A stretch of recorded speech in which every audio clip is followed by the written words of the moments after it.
Good morning. आज हम पाठ 5 पढ़ेंगे। 4 को हम अपनी क्लास में पढ़ेंगे। ओके। पाठ 5, चिट्ठियों की अनूठी दुनिया। चिट्ठियों यानी पत्रों की। पहले जमाने में पत्र जो लिखे जाते थे एक दूसरे के लिए, उसकी उनके बारे में यहाँ पर बताया गया है। पत्रों की दुनिया भी अजीबोगरीब है और उसकी उपयोगिता हमेशा से बनी रही है। पत्र जो काम कर सकते हैं वह संचार का आधुनिकतम साधन नहीं कर सकता। पत्र जैसा संतोष फोन या एसएमएस का संदेश कहाँ दे सकता है। पत्र एक नया सिलसिला शुरू करते हैं और राजनीति, साहित्य तथा कला के क्षेत्र में तमाम विवाद और नई घटनाओं की जड़ भी पत्र ही होते हैं। दुनिया का तमाम साहित्य पत्रों पर केंद्रित है। किस पर केंद्रित है? पत्रों पर।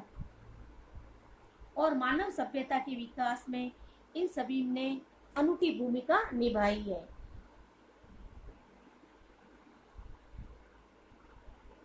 शब्दार्थ: दुनिया यानी संसार, अजीबोगरीब यानी विचित्र, आश्चर्यजनक, उपयोगिता यानी जरूरत, आधुनिकतम यानी सबसे नए, संतोष यानी चैन, सिलसिला यानी क्रम, तमाम यानी बहुत से या सभी, विवाद यानी भिन्न भिन्न मत, जड़ यानी कारण, केंद्रित यानी एक बिंदु पर आधारित होना, विकास यानी उन्नति। प्रश्न पहला, पत्रों की दुनिया को अजीबोगरीब क्यों कहा गया है? पत्रों की दुनिया को अजीबोगरीब इसलिए कहा गया है कि जो काम पत्र कर सकते हैं वो और कोई नहीं कर सकता। दुनिया का तमाम साहित्य पत्रों पर ही केंद्रित है। ये पहले का उत्तर। पत्रों की दुनिया को अजीबोगरीब इसलिए कहा गया है जो काम पत्र कर सकते हैं वो और कोई नहीं कर सकता, अर्थात दुनिया का तमाम साहित्य पत्रों पर ही केंद्रित है। सेकंड क्वेश्चन, आधुनिक संचार के साधन क्या नहीं कर सकते? आधुनिक संचार के साधन पत्र का काम नहीं कर सकते। आधुनिक संचार के साधन पत्र का काम नहीं कर सकते। शब्दार्थ करोगे, फिर ये दोनों क्वेश्चन करोगे। फिर ये सेकंड पैराग्राफ, पत्रों का भाव सब जगह एक सा है, भले ही उसका नाम अलग अलग हो। पत्र को उर्दू में खत कहते हैं, संस्कृत में पत्र, कन्नड़ में कागज, तेलुगु में उत्तरम, जाबू और लेख तथा तमिल में कड़ित कहा जाता है। पत्र यादों को सहेज कर रखते हैं, उनमें किसी को कोई संदेह नहीं है, इनमें किसी को कोई संदेह नहीं है। हर एक की अपनी पत्र लेखन कला है और हर एक के पत्रों का अपना दायरा। दुनिया भर में रोज करोड़ों पत्र एक दूसरे को तलाशते तमाम ठिकानों पर पहुंचते हैं। भारत में ही रोज 4.5 करोड़ चिट्ठियां डाक में डाली जाती है, जो साबित करती है कि पत्र कितनी अहमियत रखते हैं।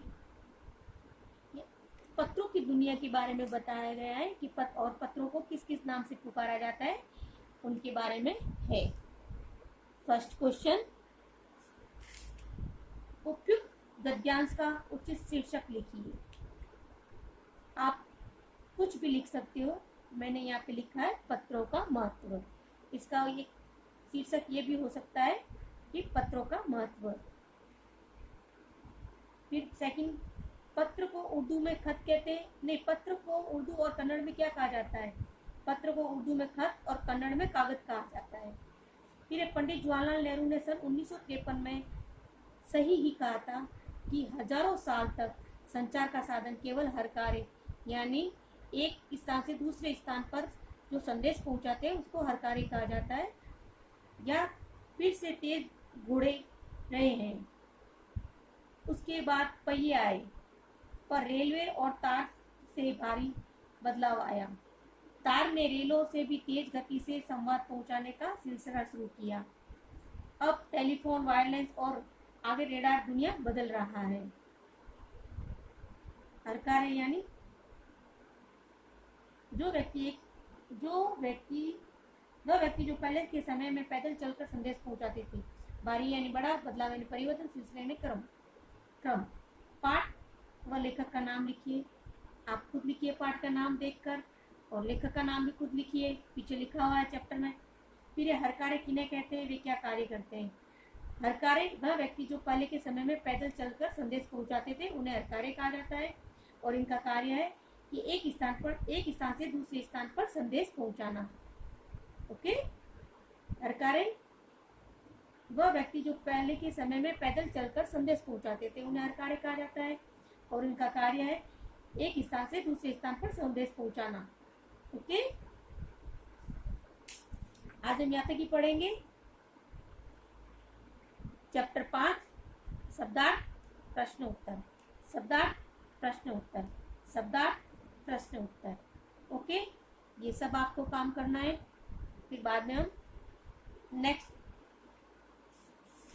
पैराग्राफ बाद में पढ़ेंगे। ओके।